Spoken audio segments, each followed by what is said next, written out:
Welcome to another exciting podcast of Royal Oak Victory Church. We're glad you've joined us. We are a community devoted to God, connected to others, and influencing our world. Well, good morning, everyone. And do we know what we've gotten ourselves into as parents? No, right? No way, no how, never.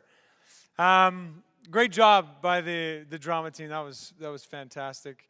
If there are any expectant parents, moms, dads in here, it's going to be a great day for you. And I can assure you, and I kind of feel like I have one of those tones like, I know something you don't know. And as parents with kids who have had kids for a long time, and some of you are farther ahead in your journey with your kids than even I am, but it is an amazing thing, and I think it's one of God's kind of tricky little blessings to us as parents, as husband and wife, that we don't get a chance to see a highlight reel of all the things that are good that are going to happen in our kids' life, all the perhaps low lights and challenges that we'll have. And with that said, I do want to wish everyone a good morning, both here and even online, maybe after the service. And before I terrify all of the expectant parents in the room with what I've seen as a father, I do want to kind of take a quick commercial break to remind everyone that we are in the middle of a series called Me and My Imperfect Family.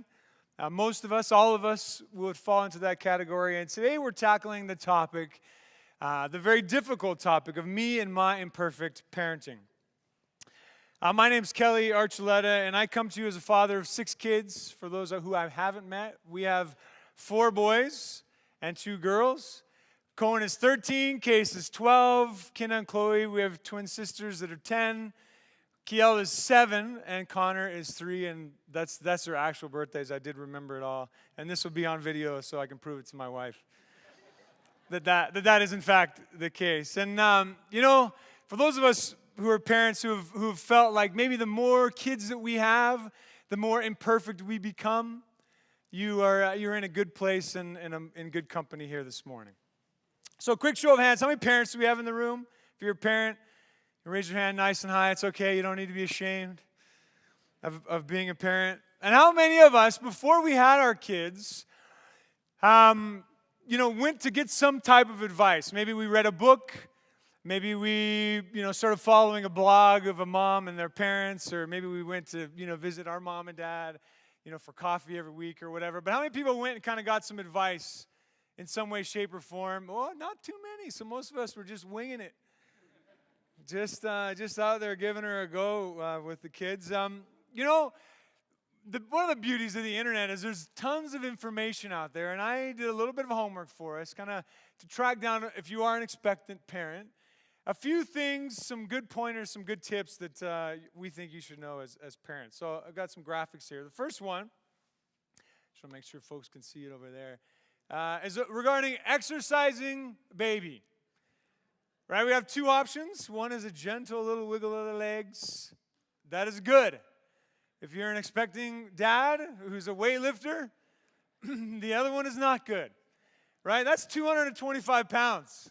That is no joke. I'm not lifting that. My kids certainly aren't at this point in life either. So there's some sound, solid, reasonable advice for young families and expectant parents. Advice number 2, instructions number 2. Bonding with baby, cuddling, snuggling, those are good. Sitting them down with a boiling hot cup of coffee, no high chair, no seatbelt, no safety devices in sight whatsoever. You're taking a risk, and some of us maybe have tried such a thing, bonding. So that's also some good advice, some good instructions. The last one this morning, clearing the baby's nose. There are a couple of approaches, parents, at how you can tackle this. I don't even know what that little sucky thing is. We have a couple of those in our house, and we've always had those. That is the preferred method. The finger, not so much, but I will say that I do know some parents that will use a finger in a pinch.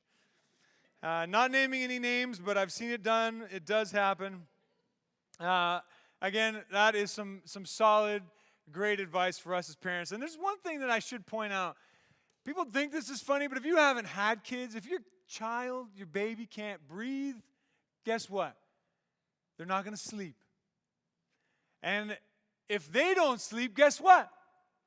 You see where I'm going? You won't sleep. There's some pros in the building. I can tell already, right? So your baby sleeping and breathing is critically important as a new parent. And so with that said, there's a couple of very solid, sound instructions for us as new parents. But if we just wanted, some good advice, we wouldn't have gotten up early, gotten our families ready and come here together this morning. Maybe we've dragged them against their will because we're looking as, parents of faith for more than just good advice. We're looking at, ways to grow, ways to, become more like Christ in our pursuit as parents and hopefully to raise our kids in those shoes as well. And I thought the best place for us to start would be with the understanding, with the acknowledgement, with the remembering and the refreshing of our memories that we have a Heavenly Father, right, who sent His Son Jesus to die in our place, but has modeled for us the best way, the perfect way, the most compassionate, caring, and loving way possible to be a parent. And I have a couple scriptures for us. The first one is 1 John 4:8. And it says this: whoever does not love does not know God, because God is love. And to help us, kind of keep thinking further along these lines, there's a chapter in the Bible, 1 Corinthians chapter 13, and it's really about kind of the nuances, the attributes, the characteristics of what real and genuine love looks like, right? And in that chapter, it's lengthy, we won't read the whole chapter, but one of the things I wanted to do is I wanted to take the word love, because it talks about love being this, love being that, and I wanted to change the word love out, and I wanted to put God's name and the pronouns of God's name in it, and then read it together, a few of the verses, starting in verse 4. God is patient. God is kind. He does not envy. He does not boast. He is not proud. He does not dishonor others. He is not self-seeking. He is not easily angered. He keeps no record of wrongs. God does not delight in evil, but rejoices in the truth. God always protects, always trusts, always hopes, always perseveres. And I want to spend a little bit of time this morning kind of looking at that first attribute, because I think it's so critical for us as parents, and that is that God is patient. If you're like me as a parent, patience can be tested, it can be stretched, it can be broken, it can end up in disarray depending on the circumstances, but God is patient. And God's love for us as children is the greatest example of parenthood, and His love and patience is astounding, it's amazing, and it is our best example. Right? He's the same yesterday. He's the same today. He's the same forever. He's the same with us. He's the same with our kids. And even though we've sinned against Him, made many mistakes, He gives us second chances and forgives us and allows us to have another second chance and a third chance and so forth. And, if we're been believers for any length of time and followers of Jesus, you know that full well and what that cycle of love and forgiveness and patience is like. The word patience here in the Greek is a fascinating word, and I think it's kind of fascinating in light of our current sermon series, and certainly in light of parenting and families. And the Greek word is makrothemai. And what's significant about this word is that it's only ever used in talking about patience in regard to relationships, right? You'll never see this word used in terms of patience with regards to needing to have patience in, trying circumstances, whether it's stubbing our toe or the car breaking down or anything along those lines. It's actually a word specifically and only ever designed and used with regards to patience in our relationships. And if you're a parent, or even if you're a son, daughter, whomever, right, we know that our relationships get strained in families, in parenting, between, sons, daughters, and parents. An amazing word. Another way this word can be translated is actually kind of a long-suffering love, right? Love that will go a really long time before it starts to catch fire or smolder or burn, right? It's a love that it can endure evil. It can endure injury. It can endure being provoked. And if you are an expectant parent, your kids will provoke you every day in some cases, right? That is one of the things that happens with families. But God's love for us, his patience with us, is not resentful. It's not angry. It's never distracted or too busy. His love for us can endure slights toward him, can endure our neglect toward him, our apathy toward him. All of those things. His love is strong, it's faithful, it's pure, it's long-suffering through all of our mistakes, through all of our stubbornness, pride, and even our wandering. So now all of us who are parents, we are also children. And if you're like me or were like me as a child, then some of these mistakes are some of the things that you've probably done like they are things I have done. Right? I have loved over the course of my life other things in that first position, other than God. I have been disrespectful and rude. I've been a complainer. I've been selfish. I've been vain. I've been insecure. I've lied. I've taken things that weren't mine. I've hurt other people, physically and certainly with my words. And lastly, even somebody who is clean, OCD freak, I have even been messy when my parents asked me not to be. Right? These are things that our kids do that we get so frustrated with as parents because we've been there over and over and over again. Well, guess what? These are things that we continue to do with God, and his patience extends to us over and over and over again. His grace is sufficient, his patience is sufficient, and his strength for us is sufficient. His mercies are new every morning. And just like our kids are in desperate need of our patience, of our grace, of our forgiveness, we are like them. We need God's patience and his grace and his forgiveness. So he has shown us kind of the springboard for where we're going this morning is that he has been so patient with us. And that extends to our children, and we will hopefully learn to walk, with greater purpose and greater practice in those shoes. And I would contend that even if you're not a parent this morning, some of these things that we're going to be talking about pruning and planting as parents, some of the things that we need to prune, it probably is good for all of us to hear these things, and we're going to go in that direction. Kind of the parental pruning that needs to happen in our homes, the first one that we're going to look at is our unattainable expectations as parents. Right here are some of those expectations that we may have for our kids. Of course, my son or daughter is going to get great grades in school. Every year they're in it. Of course they are. Of course their room is always going to be clean. Yeah, I heard that. That was awesome. Of course they're always going to be willing to share their toys with siblings, friends, whomever, even you. Sometimes I won't even share with you and you bought it. Right? Of course my son or daughter is going to be a doctor when they grow up, or an engineer, or a CFO, or a CEO, or a prime minister, or you fill in the blank. Of course they're going to succeed and do well. Of course my son or daughter is always going to be polite and kind. Right? They're always going to want to serve in their church community and the community with which we live with a great attitude and a smile on their face. Right? Of course, they're always going to want to grow in their faith, read their Bible, pray. Of course, they're never going to do drugs or drink alcohol or get in trouble at school or with the police. Right? And so many of these types of expectations, right? They're okay. They're good in and of themselves. But I wonder, because I'm a parent, are there too many expectations that we put on our kids with regards to how they perform, what their attitude is always like, right? What success rates they're getting at school, etc. And the sheer amount of expectations that we sort of unconsciously just keep putting on our kids can be an amazing burden, right? That's very difficult to carry. It's very difficult to live up to, and then that does things like shame and guilt and all kinds of other things in their young, developing hearts. So my question for us as parents, as caretakers, and the loved ones who are in this room is, where does God want us to trust him more with relation to our kids? Right? And if the truth be told, those expectations, right, are there different ways we can change the expectation and switch that out with empowerment?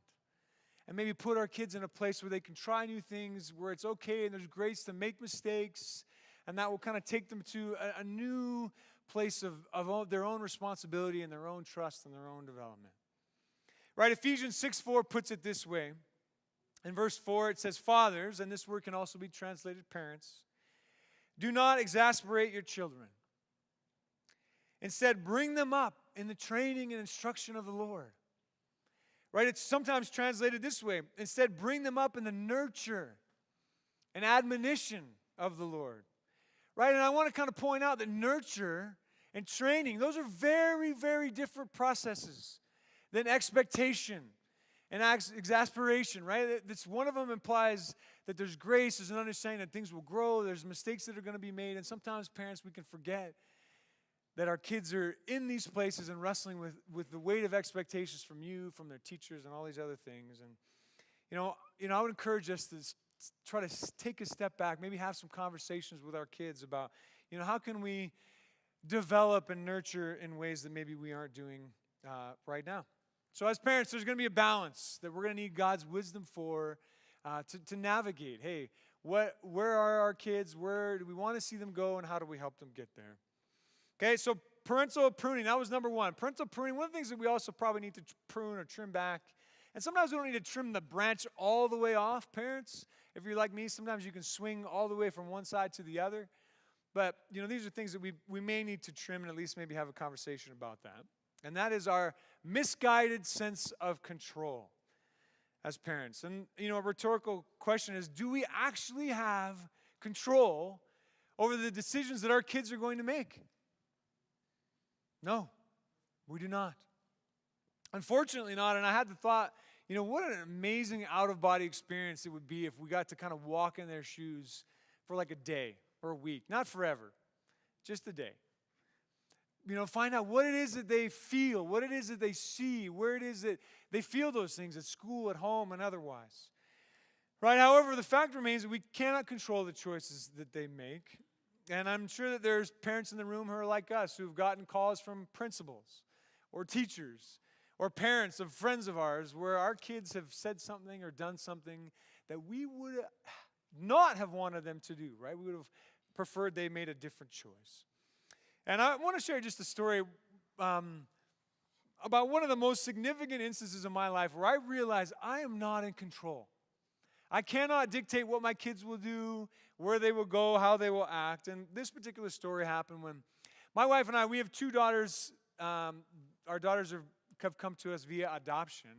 And when we flew to Haiti to bring them home for the very first time, to introduce them to winter, because they had never seen snow or cold or any of those things, I remember that the trip home had really two flights. There were two different legs. There's a 4-hour leg that went from Port-au-Prince, Haiti, all the way to Montreal, and then we slept over, and then the next leg took us from Montreal to Calgary. And I will say that neither one of these legs of the flight went very well. The first one, we were 3 hours late leaving, our departure city, which, as those of you who've traveled, that makes you 3 hours late when you land. Right? And we had to go through customs and all these other things because we're bringing 2 new people into the country. And as you can imagine, there's a lot of conversations and questions and paperwork that needs to be sorted. Well, we land at like 11:30. And because we're a family and we have kids and we're in an airport we don't know very well, that makes you slow. So we're the very last people to get into the line at customs. And it's already like we're into the wee hours of the morning. So we wait, we go through all the questions and all these things, and the girls are done. So we go back to the hotel. I don't remember what time it was, but it was in the morning. And we took a quick little nap because we had a 7 o'clock flight the next morning to get us from Montreal to Calgary. And that is a 4-hour flight. We got on that flight through, just ups and downs. There's a lot to get onto a flight in that scenario. But we got on that flight, and within minutes, one of my daughters, who will remain unnamed before you this morning, started kicking and screaming, and I don't use this word lightly. She was gnashing. Right? I didn't even know what the word gnashing meant until that very moment on that very day. And it took my wife, Lord bless my wife, in 2015. She won the Mother of the Year award. Without question, that is going to be her prize in heaven. 2015 is yours. I know there's a lot of good moms out there, but that was her year. That flight home, it took my wife and a very gracious stewardess. It took two of them to sort of hold her in place for 3 hours and 12 minutes. Not that I was counting. Right? That actually happened. And if you were on that flight January 14th, 2015, I apologize. I had absolutely no control over my child. And I just didn't. It didn't matter how much I wanted it, how much I prayed. I was praying like crazy. We didn't have control. And I invite us to kind of look at a text here. Psalm 127 kind of puts this in perspective into who's in control. Verse 1 says, unless the Lord builds the house, the builders will labor in vain. Unless the Lord watches over the city, the guards stand watch in vain. And there's another kind of familiar verse for those of us as parents in Proverbs 22:6, and it says this, and just kind of listen to the language of these. Right? Train a child in the way they should go. Training our children actually doesn't involve control, it involves influence. There is a very significant distinction for us as parents. Right? That we would influence our children the way they are to go, and when they are old, they will not turn from it. So maybe we don't have control as parents, but when we remember and are able to look up and look to God, who's a loving Heavenly Father for us, for our kids, it's a little easier for us to make it through the day understanding that we don't have control, and that's okay because our God does have control. So instead of kind of looking at anything else we need to prune, those are a couple kind of things for us as parents. We want to look at some things, kind of two particular characteristics that we should be planting as parents. Okay? The first one, as we look to nurture our kids and plant in them things that will help them, encourage them, and bless them, which are things that we want to do as parents, and sometimes, the desire and the practicality of it can miss, what we hope and what we want. And this is kind of a chance for us to look at those things. The first one, the first parental planting would be the seeds of hope. Right? Our kids, there's so much negativity in our culture, and it's everywhere they go. It's at school, it's online, it's in their friendship circles, and sometimes it's even in our home. Right? And I want to look at this text from the prophet Isaiah frames hope, specifically hope in the Lord, in this particular way. Chapter 40, verse 30 says, even youths grow tired and weary, and young men stumble and fall, but those who hope in the Lord will renew their strength. They will soar on wings like eagle. They will run and not grow weary. They will walk and not be faint. We all get tired, right? Discouraged, hurt. And this is even more true of our children, who are usually younger, more impressionable, right? Their emotional state is developing. A lot of times they're more emotional than they are logical. So sitting them down and explaining, hey, when you're in junior high, the struggles that you're going through are very normal. Sometimes that conversation makes them feel no better. And thank God we don't get stuck in junior high for the rest of our lives, right? I have kids that are in junior high, and I'm trusting and praying they will make it through. And they will make it through. But as parents, planting the seeds of hope as to who they are, right? They have a bright future. They are His children. They are strong. They're not weak. Regardless of whether the culture wants to tell them kind of consciously and subconsciously that they need to have a certain amount of money, wear a certain type of clothes, look a certain way, right? And then on top of all of those things, they got to be really, really great at this thing and that thing. Right? The Bible says no. You are perfect. We are perfect just the way God made us. Right? He's designed us with specific gifts and talents that can be used in mighty ways for His kingdom, for the blessing and encouragement of the people that they grow up with and live with for the rest of their lives. Right? So we got to distinguish as parents what's true for them and what's not true, that they're sort of kind of getting at them all day, all the time in all the different places that they go. And let's plant those seeds of hope. There's lots of different ways we can plant, right? There's some of us parents who kind of plant one seed at a time. You've been scoping out an area of your kid's life where it's like, hey, my kid can use some encouragement in this area, and there's perfect sunlight, and there's water. You plant those seeds. Some of us like to kind of plant in different pockets of our children's hearts. Maybe it's in their school life or in their, their life with their friends or even in our home. And then there's some of us that like to just take seeds, and put it in a plane or like a crop duster, and you go right over your kids and just start dropping it all over them. Right? And it's dusting them, it's dusting their friends. There's some of you guys that just dust them with hope. Now, however you do it, parents, however you plant those seeds, plant them. When we leave from here, plant them. Tomorrow, plant them. When it's time for bed, plant them. Take every opportunity that we can take. Set appointments in our calendars. Some of us only do things if they're in the calendar. I can be guilty of that as well. Put it in the calendar. You know what? Text my kids. Tell my kids how much I love them, how important they are, how great they are, how valued they are. And let's see a change in their hearts and in their lives. So that's the first thing that we can be planting as parents, guardians, friends, family. The second thing, and kind of where we'll close this morning, is we can be planting seeds of love into our kids' life because they need it. They want it.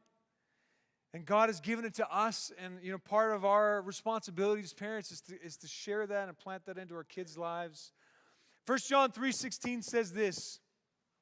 This is how we know what love is. Jesus Christ laid down his life for us, and we ought to lay down our lives for our brothers and sisters, and I would add, our sons and daughters. And I think, simply put, the way that we can practically plant seeds of love in our kids' lives would be by showing up for them consistently and lovingly whenever they need us. When I became a parent, I distinctly remember sort of this new awareness that I kind of got. And it got bigger and stronger for every week that I had kids or month that I had kids. And even now, when we have kids, I still sometimes think of these things. And it was like I was blind to seeing something, and then parenthood kind of allowed me to see, a perspective that I had never seen before.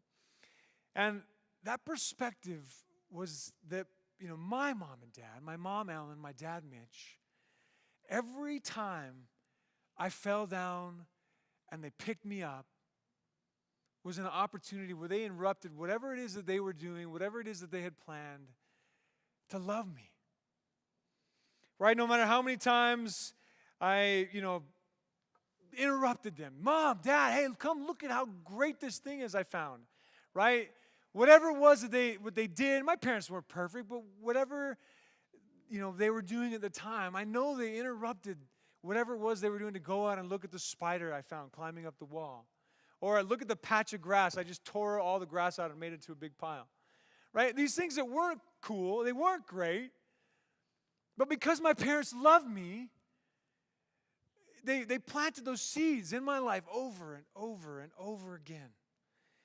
Right? And every time we stop as parents, every time we listen, every time we stop to help our kids find something or, help them with their homework or whatever it is, every time they interrupt us or wake us up, or when we wipe them off or clean their mess, it's a seed of love. And I want us to be encouraged that it doesn't have to be big. It doesn't have to be significant. It doesn't have to take a lot of time as parents. But it can be simple. It can be unique. It can be just for them. But keep planting those seeds. Keep planting them over and over and over again. And when I was a kid and I was living that experience with my parents, I was oblivious to the fact that every time they did something for me, that was them planting a seed of love into my life. And I want to be a parent who does the same thing for my kids. 1 John again puts it this way. This is how we know what love is. Had Jesus Christ laid down his life for us, and parents, guardians, loved ones, friends, family, he has invited us to do the same thing with our kids and in our families. So let us all plant all the seeds we can of love and of hope and of every other blessed characteristic in our kids' lives, because we have a Heavenly Father who's kind of shown us the way. Please bow with me as we pray. Lord, I pray for all the kids that are a part of all the families represented here, wherever they may be. Lord, that you would expand their hearts for you. Please let them know and help them feel that they are eternally loved by you, God, and that they're so precious and so loved by us, their parents. And Lord, may our kids know and help us to show them every day that they are more precious than any house or any car or any job or any other thing. And Lord, for those of us who are parents, give us the perseverance to love our kids well for as long as we have breath. Lord, help us wherever we are in our faith journey to keep pursuing our kids and keep pursuing you, and in so doing find the grace and love and hope and strength to encourage and bless them every single day. Lord, we love you. We thank you so much for the gift of Jesus, for the gift of your amazing parenting in our lives. And by your grace, we will leave this place. And all God's people said, amen.